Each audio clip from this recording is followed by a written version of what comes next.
Tuhan Yesus sungguh baik, amin. Dia Allah yang setia, Dia tidak pernah meninggalkan kita. Teman-teman, aku mau ngajak kita semua untuk kita sama-sama bisa mensyukuri kasih Allah yang begitu besar dalam kehidupan kita. Bersyukuri atas segala penyertaan Dia selama ini. Mari kita kembali fokus kepada Tuhan. Mungkin ada yang melakukan dosa, yang berpaling pada Tuhan dalam minggu ini. Tapi aku mau ngajak kita semua kembali kepada Tuhan. Aku mau ngajak kita semua untuk kembali fokus pada Tuhan. Today, now. Let's focus on God. Let's worship Him together. Mari kita katakan haleluya. Come on. Bapakku datang. Kami mau menyembahmu di sini. Menyembahmu di sini. Ku percaya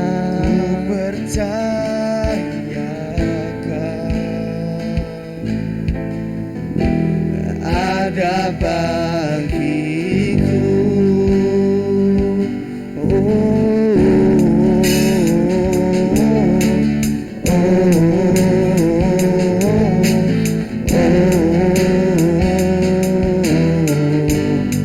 Bapakku datang.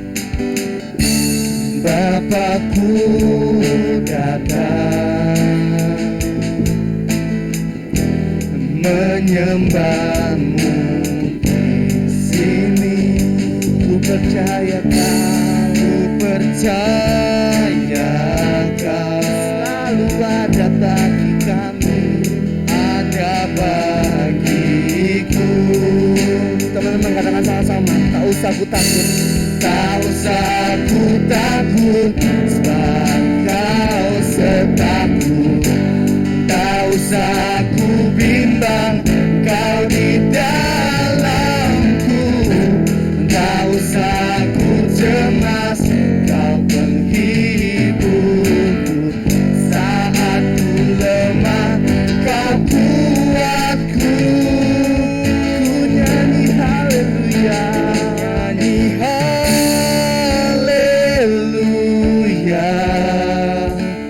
ku nyanyi haleluya. Angkat tanganmu, mari kita sembah Dia. Sungguh Kau hebat, oh ajaib perkasa perbuatanmu, oh di hidupku.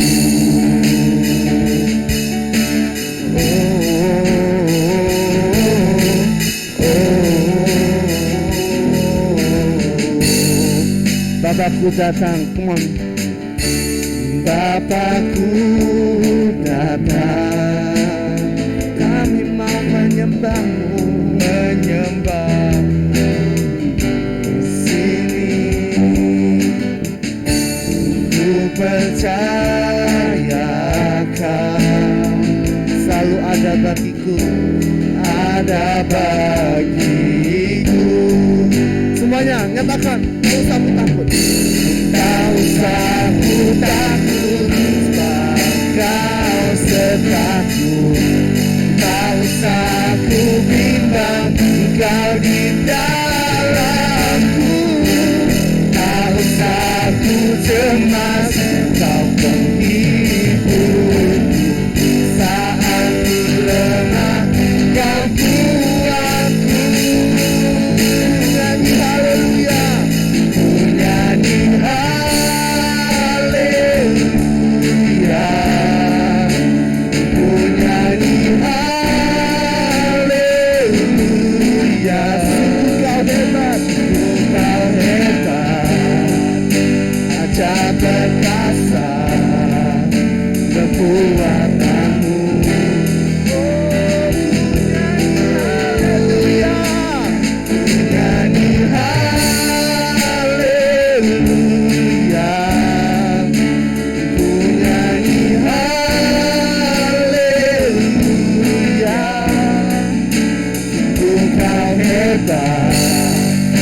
Ajaib perkasa perbuatanmu di hidupku, di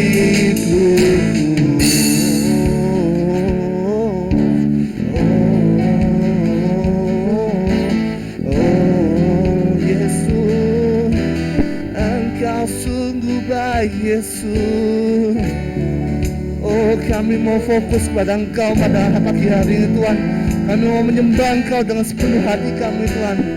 Kami tak mau lagi takut Tuhan, karena kami punya Engkau. Tak usah aku takut. Tak usah aku takut, sebab Kau sertaku.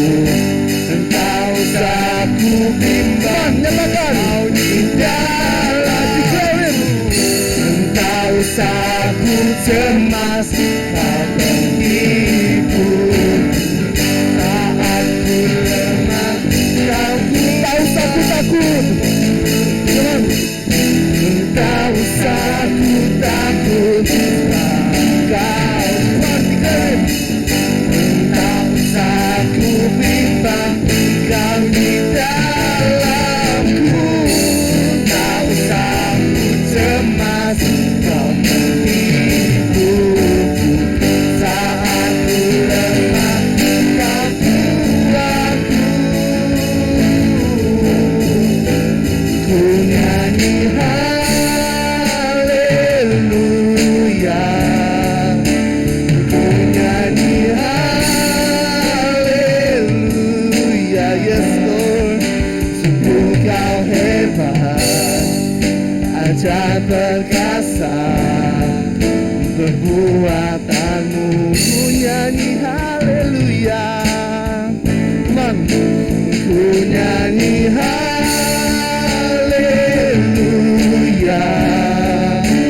ku nyanyi haleluya. Sungguh Kau hebat, ajaib perkasa perbuatanmu. Sekali lagi, ku nyanyi haleluya. Katakan sama-sama. Ku nyanyi haleluya, yes Lord. Ku nyanyi haleluya. Sungguh Kau hebat, oh ajaib perkasa, ajaib perkasa perbuatanmu, di hidupku Yesus, di hidupku.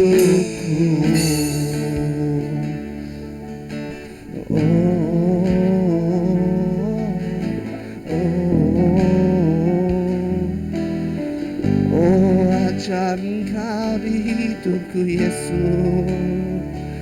Oh Yesus, Engkau sungguh baik. Thank you Lord. Yes Lord, Kau Allah yang perkasa, Kau Allah yang ajaib Tuhan. Kau Allah yang hadir Tuhan dalam setiap kehidupan kami. Kami gak perlu takut, kami gak perlu gentar Tuhan menghadapi apapun. Karena kami percaya bahwa Engkau Allah Immanuel, Engkau Allah hadir Tuhan tengah-tengah kami. Terima kasih ya Tuhan buat waktu yang Kau berikan Tuhan buat kami. Kami bisa meninggikan, memuliakan nama-Mu. Kami bersyukur Tuhan, Kau punya Allah seperti Engkau, Allah yang setia dalam kehidupan kami, Allah yang gak pernah meninggalkan kami. Sebentar Tuhan, kami akan mendengarkan firman-Mu. Kiranya Engkau membuka pikiran, hati, dan telinga kami Tuhan. Kau memberikan diri kami untuk duduk di bawah kaki-Mu, mendengarkan firman-Mu. Roh Kudus, berbicaralah pada setiap kami, sebab hamba-Mu ini mendengar ya Tuhan. Berbicaralah Tuhan pada setiap kami. Nyatakanlah Tuhan kuasa-Mu tengah-tengah kami, karena kami percaya ketika 2-3 orang berkumpul di tempat ini, Engkau hadir Tuhan dan Engkau akan menyatakan kuasa-Mu. Terima kasih Tuhan. Setelah kami akan mendengarkan firman, kami serahkan Tuhan ibadah ini ke dalam tangan-Mu. Di dalam nama Tuhan Yesus, buat semua impactors yang percaya, katakan amin. Thank you so much tim Praise and Worship. Tepuk tangan dong. Terima kasih buat Bram, Casey, ada Battery Shine. Sorry. Ada Jack juga, ada Kain dan juga Justin. Oke. So wow, full. Ini semua kakak-kakak yang di belakang dan di samping tidak dapat tempat duduk, luar biasa. Tepuk tangan dong buat Impactors hari ini. Amazing. Ada yang baru pertama kali hadir di Impactors? Ada yang baru pertama kali hadir? Benaya kayaknya udah lama ya, Juju juga ya. Ini mungkin lama tidak bertemu. Hai juga buat teman-teman yang online di Zoom, welcome to Impactors. Mungkin ada teman-teman juga, selamat datang. Kami di sini sangat welcome buat kalian semua yang pertama kali hadir ataupun sudah lama nggak hadir dan akhirnya hadir lagi. We welcome you guys and semoga hari ini biarkan Roh Kudus yang bekerja, biarkan Roh Kudus yang berbicara pada setiap kita, amin. Oke, selama bulan Januari ini kita udah belajar banyak banget tentang Yusuf, tentang perjalanan hidupnya Yusuf, dan hari ini kita masih tetap akan belajar dari Yusuf, perjalanannya dia, dari ya semuanya kayaknya kalian sudah hafal dan tahu, apalagi kalau yang dulu lulusan Star Kids ya, sudah tahu ceritanya. Tapi hari ini aku akan banyak ambil dari Kejadian 37 ayat 41.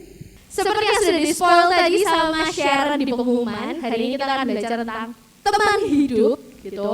Ini kita nggak akan bicara tentang kalau misalnya teman-teman jomblo atau apa, kita nggak akan bahas tentang itu, tapi kita punya teman hidup yang lain yang available buat kita terus, dan aku akan ambil dari Kejadian 37 sampai 41. First of all, aku mau tanya dulu sama kalian, pernah nggak sih kalian merasa sendirian? Ada yang pernah merasa sendirian? Kak Firman semangat banget anak-anak Kak Firman. Ada yang pernah merasa sendirian nggak? Nggak pernah. Justin, oke. Ada yang lain? Ada yang pernah merasa sendiri? Juju juga semangat banget ya, itu Lasut, Jessica Shine di belakang. Teman-teman yang lain yang di online mungkin boleh kasih reaction. Ada yang pernah merasa sendiri? Pernah atau sedang bahkan mengalami sendiri? Dulu saya sendirian, sekarang enggak. Oh yes. Mantap, itu Mark ya, luar biasa. Oke, Thank you. aku yakin setiap kita mungkin pernah ngerasa sendirian. Mungkin kita nggak lagi sendiri posisinya, kayak kita di sini rame-rame. Tapi aku nggak tahu, mungkin kalian ada yang merasa sendirian, ngerasa kesepian di sini karena nggak punya teman. I don't know. Tapi aku punya satu cerita gitu. Aku pun juga pernah merasa sendirian gitu. Kalau teman-teman ini aku mau cerita dikit. Aku kebetulan sudah punya pacar gitu. Aku bukan mau flexing tapi aku mau cerita ya. Aku sudah punya pacar, mungkin teman-teman tahu siapa.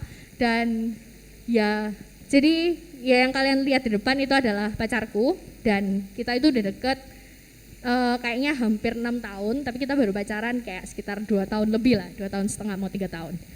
Dan aku selama 6 tahun itu sangat dekat dengan dia. Kita selalu kemana-mana bareng, selalu aku kalau cerita sama dia, punya masalah datangnya ke dia. Kalau aku bahkan sampai laptopku rusak, sampai HP-ku error, aku tuh selalu datangnya ke dia. Karena dia super helpful dan selalu membantu aku dalam hal apapun. Biasanya kita tuh banyak spend time waktu di mobil untuk cerita-cerita dan ngobrol-ngobrol. Tapi seperti yang kalian baca di depan, aku selama hampir 1 tahun ini aku LDR sama dia. Jadi dia harus sekolah di luar negeri dan dia jauh gitu, nggak ada di Surabaya.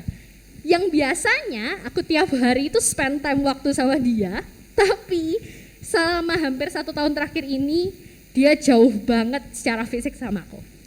Dan waktu awal-awal, mungkin Juju tahu banget deh ceritanya. Awal-awal aku ngerasa biasa aja, kayak halah nggak apa-apa lah, dia kan juga pergi buat kuliah, bukan pergi kemana-mana. Dan kayak ya kan sekarang online juga, kita bisa telepon, bisa video call, bisa zoom dan segala macam. Awalnya yang biasa aja, tapi ternyata setelah aku jalani, aku tuh sempet ngerasa bener-bener kayak sendirian gitu.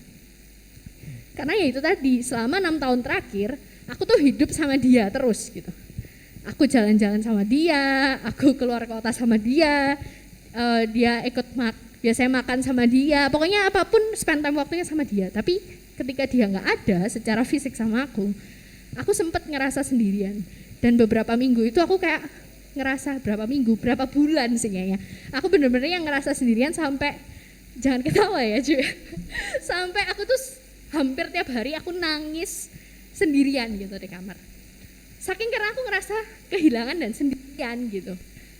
Itu yang pernah aku rasain. Dan aku nggak tahu, mungkin teman-teman juga pernah ngerasain hal yang sama, walaupun bukan sama pacar, tapi mungkin karena waktu mau pergi sama temen yang nggak bisa diajak pergi, waktu mau pergi makan nggak ada yang nemenin makan, atau kalian ada yang anak rantau ngekos sendiri di rumah, sendirian di Surabaya ya, aku nggak tahu. Tapi aku yakin setiap kita pernah ngerasa sendirian. Dan karena itu, aku nggak mau ngomong tentang relationshipku di sini, tapi aku mau ngomong tentang perjalanan hidupku selama hampir 1 tahun ini. Aku ngerasa sendirian, dan yang aku lihat Yusuf ini juga hidup sendirian loh selama bertahun-tahun gitu. Aku baru 1 tahun aja, aku tuh ngerasa sangat sendirian. Tapi yang aku lihat dari ceritanya Yusuf, dia itu juga sendirian. Waktu dia nyusul kakak-kakaknya ke ladang, dia nyusulnya sendirian karena kakak-kakaknya benci sama dia. Habis itu waktu dia dimasukin ke sumur sama kakak-kakaknya, dia juga ditinggal sendirian. Ruben gak berhasil menyelamatkan dia, akhirnya dia dijual sama kakak-kakaknya dan juga jadi budak di Mesir. Aku bayangin betapa kesepiannya dia, betapa dia itu sendirian di negeri orang yang dia gak kenal siapapun, dan bahkan dia dihianati sama kakaknya sendiri. Bayangin aja dijual sama kakaknya sendiri. Gimana ya perasaannya dia? Itu yang aku lihat sih gitu. Karena mungkin aku juga merasa sendiri ya. Jadi aku kayak bisa melihat juga bahwa Yusuf ini sendirian banget gitu. Alone banget kayaknya, lonely gitu hidupnya. Tapi yang lucu adalah setelah aku baca-baca lagi, karena Yusuf itu salah satu my favorite story di Bible, yang aku baca adalah ternyata Yusuf itu enggak sendirian. Yusuf itu enggak pernah merasa sendiri. Walaupun secara fisik dia ke Mesir, dia sendirian.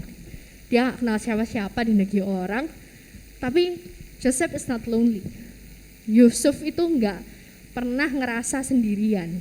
He might be alone along his journey, but he's not lonely. Kok bisa, Ce? Dia lo jelas-jelas sendirian. Kan tadi Cece yang ngomong sih, Ce. Katanya Yusuf ditinggal di sumur sendirian, dijual ke Mesir sama kakaknya, nyusul kakaknya ke ladang sendirian. Lah kok sekarang Cece labil sih, Ce ngomong kayak misalnya ngomong kalau misalnya Yusuf itu enggak sendirian. Ada 2 hal yang aku lihat dari kehidupannya Yusuf yang udah kita tahu, yaitu kenapa sih Yusuf enggak pernah sendiri. Yang pertama, Yusuf itu tahu dia punya seorang teman yang hadir dalam hidupnya. Dan teman itu adalah Allah yang berjalan bersama-sama dengan dia. Ini dari ceritanya Yusuf. Setelah aku baca lagi, ini yang kulihat gitu. Makanya kenapa tema kita hari ini adalah teman hidup gitu. Walaupun along his journey selama bertahun-tahun itu dia jalan sendirian, tapi dia itu tahu dia punya teman yang gak pernah ninggalin dia, yaitu Allah. Kok bisa? Padahal aku sendiri pun, kalau teman-teman bisa baca lagi di Kejadian 37 sampai 41, aku tuh gak pernah nemuin sih guys. Gak tahu ya, tapi kalau kalian nemuin nanti kasih tahu aku. Aku gak pernah nemuin kalau misalnya Yusuf ketika dia kesusahan, ketika dia sengsara, ketika dia jalan sendirian itu tadi, dia itu gak pernah dituliskan Yusuf sujud menyembah kepada Allah. Aku tidak menemukan itu. Aku juga gak menemukan Yusuf itu membaca firman Tuhan, Taurat Allah siang dan malam. No, aku gak juga nemuin itu. Ketiga, aku juga gak nemuin kalau Yusuf berseru kepada Allah meminta pertolongan sampai seisi rumah mendengar. Aku juga gak pernah nemu sih setelah aku baca-baca. Tapi kalau kalian nemu, kasih tahu aku ya. Kasih tahu aku. Tapi aku yang gak pernah lihat.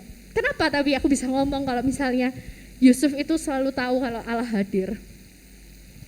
Ini ditunjukkan sama Yusuf dari tindakannya dia dan bagaimana orang menilai dia. Hubungannya dia sama Allah, dia tuh kayak bestie sama Allah karena dari tindakan dan juga bagaimana orang melihat dia, bagaimana orang value dia. Kita lihat ada yang ingat gak ceritanya Yusuf digoda waktu di rumahnya tuannya yaitu Potifar. Dia menjadi pengurus rumahnya Potifar dan segala sesuatu yang dimiliki oleh Potifar, dan di situ dia digoda oleh istrinya Potifar. Tapi dalam Kejadian 39 itu ketika Yusuf diajak tidur dengan istrinya Potifar, posisinya adalah rumahnya sepi, tuannya pergi, tidak ada orang yang melihat. Istri Potifar mengajak Yusuf untuk tidur dengan dia. Tapi kita lihat di depan, aku udah masukin di PPT di Kejadian 39 ayat 9b. Bagaimanakah mungkin aku melakukan kejahatan yang besar ini dan berbuat dosa terhadap Allah? Aku bacain sekali lagi ya. Bagaimanakah mungkin aku melakukan kejahatan yang besar ini dan berbuat dosa terhadap Allah? Ini jawaban Yusuf ketika dia diajak ngobrol, diajak tidur sama istrinya Potifar. Dan habis itu Yusuf meninggalkan bajunya yang ditarik sama istri Potifar dan dia pergi lari meninggalkannya keluar. Di sini kita bisa lihat kalau misalnya Yusuf itu tidak takut ketahuan sama tuannya. Yusuf itu tidak takut untuk ketahuan sama orang-orang yang ada di rumah itu. Yusuf itu tidak takut sama istrinya Potifar, tapi dia takut sama Allahnya. Yusuf itu takut sama Allahnya. Itulah kenapa kelihatan banget kalau misalnya dia itu gak peduli orang mau ngomong apa dan lihat apa. Yang dia peduli adalah bagaimana Allah yang melihat dia senantiasa. Dia tahu kalau Allah itu ada di situ, walaupun gak ada orang lain di situ, tapi dia tahu kalau Allah itu hadir di situ. Itu bukti pertama. Next, kita juga mau belajar dari Yusuf itu punya kemampuan lagi, yaitu mampu mengartikan mimpi. Mimpinya siapa yang diartikan oleh Yusuf? Ada yang tahu? Siapa? Yang keras guys. Siapa? Juru roti dan juru minuman, dan juga mimpinya Firaun, Potifar nggak mimpi, Firaun ya. Jadi juru minuman, juru roti, dan juga Firaun. Yusuf itu mampu mengartikan mimpi, dan kita tahu kalau misalnya Yusuf mengartikan mimpi juru roti dan juru minuman, juru roti akhirnya beneran digantung, juru minuman akhirnya beneran kembali melayani Firaun, melayani raja, dan juga dia mengartikan mimpinya Firaun. Yang pertama kita lihat di Kejadian 40 ayat 1-23, kita ambil ayat 8. Lalu kata Yusuf kepada mereka, ini Yusuf ngomong sama juru roti dan juru minuman, bukankah Allah yang mengartikan atau menerangkan arti mimpi? Ceritakanlah kiranya mimpi itu kepadaku. Di mimpi Firaun, ketika dia dipanggil lagi setelah dilupakan 2 tahun sama si juru minuman, dia menjawab di depan Firaun, bahkan dia menyahut. Menyahut itu kayaknya agak menyela Firaun ya, agak kurang ajar sih sebenarnya si Yusuf menyahut si raja.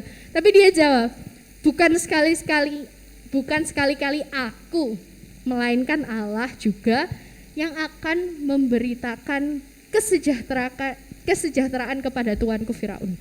Mohon maaf itu typo ya, itu memberitakan kesejahteraan kepada tuanku Firaun.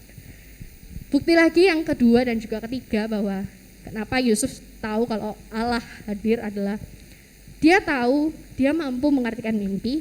Itu bukan dia yang bisa mengartikan mimpi, bukan dia yang punya kemampuan, tapi Tuhan yang memberikan dia kemampuan untuk bisa memberitakan kesejahteraan itu kepada orang lain. Dia tahu kalau Allah yang kasih dia hikmat, dia tahu kalau Allah yang kasih dia arti mimpi itu untuk disampaikan kepada si juru roti, juru minuman, dan juga Firaun. He knows exactly kalau misalnya itu bukan dia yang mampu. Dan dari situ kita lihat bahwa Yusuf itu merespon segala sesuatu dengan kesadaran bahwa kehadiran Allah itu nyata dalam segala situasi kehidupannya. Bukan Yusuf yang melakukan, bukan Yusuf yang mampu, tapi Allah yang memampukan dia. Dia sadar Allah itu hadir, nyata. Dia gak takut ketahuan sama orang lain, tapi dia takut berdosa di hadapan Allah. Dia bukan takut melakukan kesalahan kepada tuannya, tapi dia takut kalau melakukan kesalahan terhadap Allah. Di situ nggak cuma TikTok ya punya for you page. This is for you. For you page. Ini buat kamu. Yusuf itu mampu menjauhi dosa karena Yusuf kenal siapa Allahnya. Waktu Yusuf lari menjauhi dosa, dia lari menjauhi istri Potifar keluar. Yusuf itu mampu karena dia kenal siapa Allahnya. Karena dia tidak takut sama istri Potifar ataupun orang di sekitarnya, dia takut sama Allah. Dia itu tahu jelas posisi Allah adalah otoritasnya dia, dan posisi dia adalah sebagai hamba yang harus taat sama otoritas. That's why dia menjauhi dosa. Prinsip yang dia pegang, prinsip yang dia punya, itu yang membuat dia mampu menjauhi dosa. Dia sadar Tuhan itu otoritasnya dia harusnya taat sama Allahnya, bukan taat sama tuannya di situ. Istri Potifar loh, istrinya tuannya loh. Biasanya kan dia ya your comment ma'am, your comment sir. Tapi enggak, di sini dia memilih untuk menjauhi dosa. Dan kedua, waktu mengartikan mimpi, Yusuf itu mampu mengartikan mimpi karena Yusuf tahu kehendak Allah. Dia tahu dia melakukan kebenaran dengan menjauhi dosa. Dia tahu ketika dia mengartikan mimpi, bukan dia yang mampu, tapi Allah yang memampukan dia. Dari situ, pertanyaannya adalah buat kita, Yusuf yang kenal sama Allahnya, Yusuf yang tahu kehendak Bapaknya, itu mampu menjauhi dosa dan mampu memahami apa keinginan Allah. Itu yang kita pelajari dalam 1 bulan ini, bahwa beberapa kali aku juga dengar dari teman-teman dan juga anak-anak kontak gitu, dan kalian juga mengalami, apa ya mimpi Tuhan dalam hidupku, atau juga ada yang ragu, bener gak ya Tuhan itu mau aku melakukan ini, bener gak ya Tuhan mau aku kuliah di sini, bener gak ya Tuhan nempatkan aku di sekolah ini. Banyak sekali keraguan, banyak sekali kebimbangan, karena kita gak tahu kehendak Allah apa. Kadang kita ragu, bener gak sih itu kehendak Allah. Kenapa sih kita sering kali ragu? Pertanyaannya kembali ke kita. Let's reflect to ourselves. Apakah kamu kenal siapa Allahmu? Apakah kamu tahu kehendak Allahmu? Dan apakah kamu sadar kalau Tuhan itu bersama-sama dengan kamu? Seringkali kita tuh sadar aja enggak gitu. Seringkali kita tuh sadar aja enggak. Contoh sesimpel kayak tadi, kalau Yusuf dia berusaha menjauhi dosa dari istri Potifar yang mengajak dia melakukan dosa lah, anggapannya gitu. Kalau kita gimana? Ketika kita di sekolah atau misalnya kita sama orang tua kita, nih Nyo, kamu sudah kerja PR, ada tugas. Oh sudah Ma, padahal belum. Ya waktu itu mungkin orang tuamu nggak tahu guys, orang tua kita nggak tahu nih kita beneran udah kerja tugas atau belum. Tapi Tuhan itu tahu loh, Tuhan itu ada loh, Tuhan itu melihat kita loh. Sesimpel itu, tapi sometimes kita sadar aja enggak gitu loh. Sometimes kita nggak tahu kalau misalnya Tuhan itu ada di situ, kita lupa. Apalagi apakah kita kenal siapa Allah kita? Kita tahu nggak apa yang Tuhan mau, yaitu melakukan kebenaran. Dan gimana caranya kenal Allah dan tahu kehendaknya? Gimana caranya kita bisa ingat terus sama Tuhan? Aku sering lupa nih, kebiasaan bohong. Aku sering lupa nih kalau misalnya Allah itu ngeliat terus gitu. Gimana caranya? One and only, connect with God. Let's maintain our relationship with God.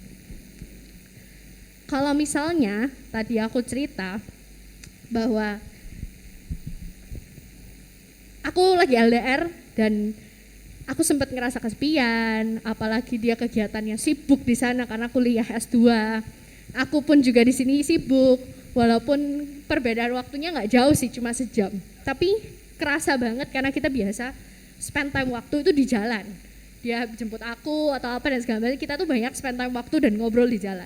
Tapi karena kita jauh nih, kita tuh jadi harus adaptasi dan juga berbeda cara connect-nya. Tapi aku sadar karena dia adalah pasanganku, kita balik ke cerita tadi ya. Aku mau untuk maintain my relationship with him. Yang aku lakukan adalah aku pingin dan aku tahu aku harus tetap connect sama dia. Aku tahu, aku sadar bahwa ya aku harus berusaha untuk terus membangun hubungan ini supaya aku tetap kenal dia, aku tetap tahu dia maunya apa, dan dia juga kenal aku dan tahu apa yang aku kehendaki.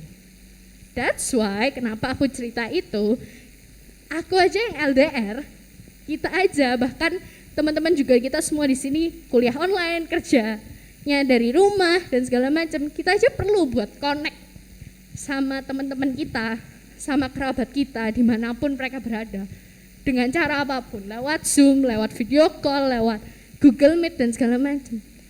Sama dengan hubungan kita sama Tuhan. Tuhan memang bisa bekerja dan juga berbicara lewat apapun itu. I agree, 100%. I'm agree. Tapi kita juga perlu, minggu lalu kita belajar tentang membangun tangga dan juga menjaga ikat janji yaitu covenant dengan Allah kita. Caranya gimana? Ya kita harus connect with God. Ayo kita maintain our relationship with God. Gimana caranya kita berusaha untuk kita tahu dan kenal kehendaknya. Ini juga tamparan keras sih buat aku gitu. Aku ngasih waktu buat pacarku lah gitu, dan juga buat teman-temanku untuk aku tetap connect sama mereka, untuk kenal sama mereka. Aku kasih waktu. Aku berusaha kadang-kadang sampai tidur malam mungkin karena video call, atau kadang catch up sama teman-temanku, ya butuh waktu dan segala macam.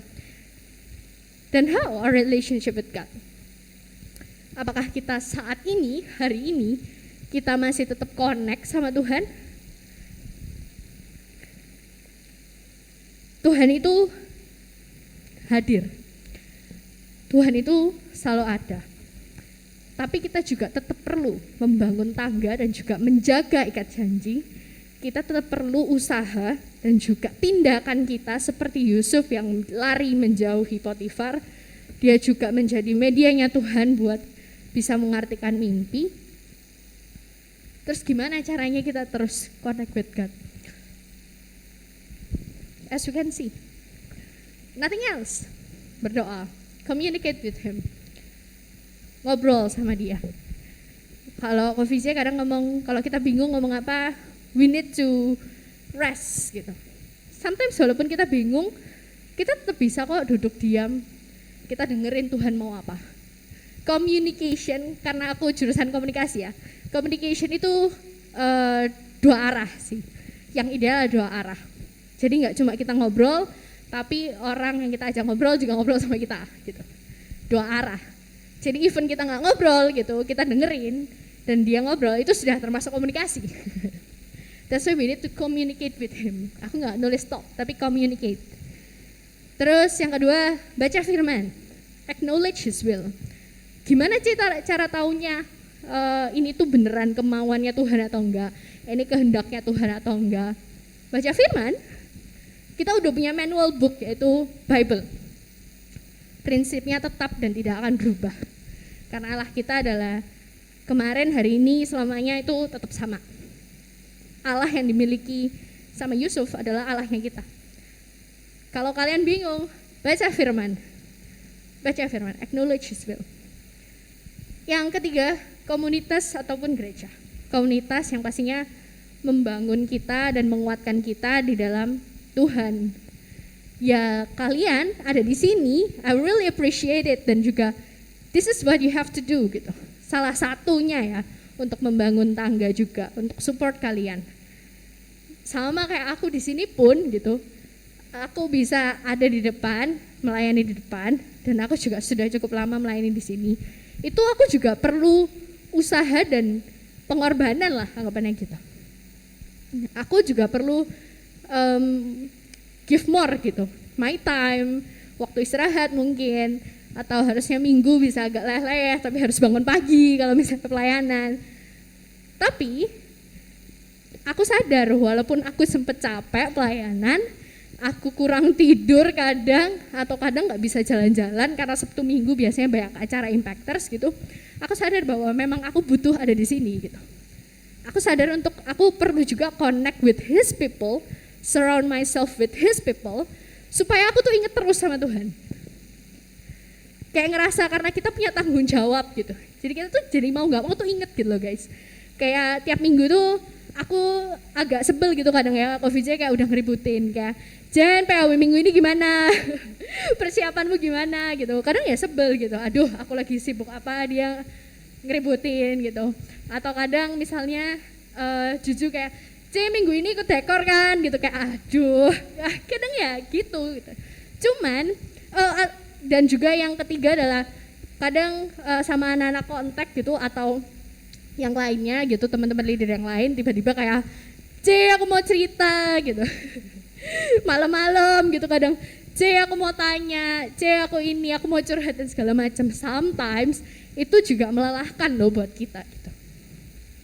Tapi I want to give my time for you guys, karena aku tahu bahwa I need to surround myself with His people. Karena dari cerita-cerita kalian, karena aku tuh punya kalian dan kalian anggapannya punya teman-teman di sini, kalian tuh jadi inget terus gitu loh sama Tuhan. Mau nggak mau gitu, karena oh ini temanku dari Impactors, oh ini anakku di kontak, oh ini temanku di kontak gitu. Itu yang bisa anggapannya memaksa kita lah untuk kita terus tahu bahwa Allah itu hadir di kehidupan kita. Yang terakhir, libatkan dirimu dalam pelayanan, itu sama sih yang kayak tadi gitu. Mau nggak mau kan, inget terus nih karena oh ya minggu ini harus atur PAW lagi, oh ya minggu ini aku harus siapin lagu untuk PAW, oh ya aku mesti kontak ini karena si A nggak bisa gitu.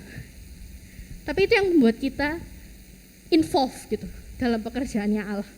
Jadi kita ingat terus sama Tuhan, mau nggak mau, and sometimes we need to force ourselves. Kita perlu membangun tangga karena nggak ada lift menuju mimpi. Kita harus build the stairs satu-satu. Kita harus jaga ikat janji kita, harus connect with God, dan harus ingat bahwa God is available for you 24/7. God is available for you 24/7. Sedangkan kita manusia yang terbatas, memang nggak bisa available for you 24/7. Jadi sorry, termasuk anak-anak kontakku atau teman-teman di sini yang suka kadang curhat sama aku, terus kayak kadang aku lama balesnya, sorry, aku bukan Tuhan yang available 24/7. But I want you to come juga. Aku mau kok dengar ceritanya kalian. Kakak-kakak di sini juga mau kok dengar ceritanya kalian. Kita di sini sama-sama menguatkan gitu. Karena ya jujur aja kita sebagai kakak kontak di sini, we love to hear your stories karena ya tadi itu menguatkan kita juga. Itu reminds us of His word. Ngelihat progres kalian, dari kalian dulu kelas 7 sampai sekarang sudah mau lulus gitu. Dan seterusnya, it's something yang joyful for us. That's why God is available for you 24/7. McD aja udah kalah. McD selama pandemi udah nggak bisa 24/7 dia. McD terbatas sama pandemi ya. Sekarang dia maksimal jam 12 berbuka jam 6 pagi, udah nggak 24/7. Tapi Allah kita dari dahulu sekarang selama-lamanya dia tetap available 24/7. Dari zaman Yusuf, zaman perbudakan, sampai kita yang kuliah online di 2022, aku sampai ngomong 2022, dia tetap Allah yang sama, yaitu available 24/7. Dia adalah teman hidupmu. Dia adalah teman hidupmu. Kita sama teman-teman kita aja perlu usaha kok buat tetap connect. Sama kayak kita sama Tuhan. Kita tetap perlu bangun tangga, tetap perlu maintain the relationship, membangun hubungan kita supaya kita tetap connect with God. Dan ini yang bisa kita pelajari dari Yusuf, bahwa dia sadar Tuhan itu hadir dalam kehidupannya. Dia kenal siapa Allahnya, yaitu otoritas dia. Dan yang terakhir, dia tahu kehendak Allahnya dengan melakukan kebenaran untuk menjauhi dosa. Dan you have to know kalau misalnya Yusuf itu mengenal Allah dan tahu kehendaknya, itu dampaknya itu nggak cuma buat dia. Terakhir, menurutku Joseph is a true impactors.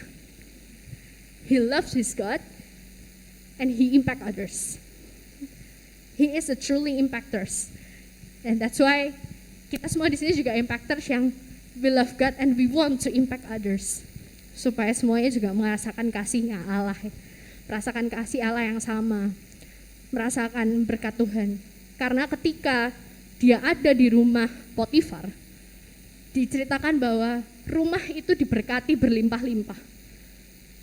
Dan waktu dia berjalan sendirian itu yang tadi kita nilai, dia itu akhirnya memberkati banyak bangsa. Banyak bangsa. Tapi dia tahu karena dia nggak pernah jalan sendirian. Dia tahu kalau Allah available buat dia 24/7. Dia menjadikan Allah itu sebagai teman hidupnya dia, walaupun di dalam lembah kekelaman sekalipun dia nggak pernah gentar, dia nggak pernah takut, dia tetap bisa melakukan kebenaran, tetap bisa menjauhi dosa, dan tetap bisa memberkati orang lain. Karena dia sadar bahwa Allah adalah teman hidupnya. That's it. Pegang janji Allah ini. Allah itu available buat kalian 24/7. Coffee J ada menambahin atau langsung tutup? Oke. Mari kita berdoa. Tuhan, kami mengucap syukur ya Bapa. Hari ini kami belajar satu hal lagi, banyak hal actually dari seorang Yusuf Tuhan. Seorang hamba yang taat dan setia pada Engkau. Dan kami hari ini Tuhan mau memberikan diri kami untuk kami bisa menjadi Yusuf Tuhan dimanapun kami berada. Kami percaya bahwa love God and impact others itu gak cuma sebuah tagline atau tulisan, tapi kami percaya bahwa ketika kami mengasihi Engkau Tuhan, kami juga ingin untuk impact others, kami ingin untuk semua orang juga merasakan kasih-Mu Tuhan yang luar biasa. Kami juga ingin Tuhan belajar seperti Yusuf yang terus connect sama Engkau, yang terus melibatkan Engkau, yang terus tahu bahwa Engkau bersama-sama dengan dia Tuhan, walaupun dalam lembah kekelaman, walaupun dia merasa susah, sengsara, walaupun orang lihat bahwa dia ini malang hidupnya Tuhan, tapi Kami mau punya Tuhan spirit of excellence seperti Yusuf Tuhan, yang selalu tahu Tuhan kehendak-Mu, yang kenal sama Engkau Tuhan. Kami menjadikan Engkau Tuhan otoritas dalam kehidupan kami Tuhan. Kami tahu bahwa Engkau yang berdaulat dan Engkau is in control Tuhan in everything we do Tuhan. Kami serahkan Tuhan kehidupan kami, kehidupan adik-adik dan teman-temanku Tuhan di sini Tuhan, Impactors. Kiranya Engkau terus Tuhan yang membentuk kehidupan setiap kami, Engkau terus yang memberkati dengan berlimpah-limpah Tuhan, supaya semakin banyak orang, semakin banyak jiwa Tuhan yang mengenal Engkau dan merasakan kasih-Mu ya Bapa. Terima kasih Tuhan, kami nyerahkan, sebentar lagi kami akan kontak. Kiranya Engkau memberkati Tuhan diskusi kami, pembicaraan kami, semoga kami bisa semakin impacting others Tuhan melalui kontak, dan semakin banyak Tuhan yang diberkati. Terima kasih Tuhan, di dalam nama Tuhan Yesus kami telah berdoa mengucap syukur, haleluya, amin.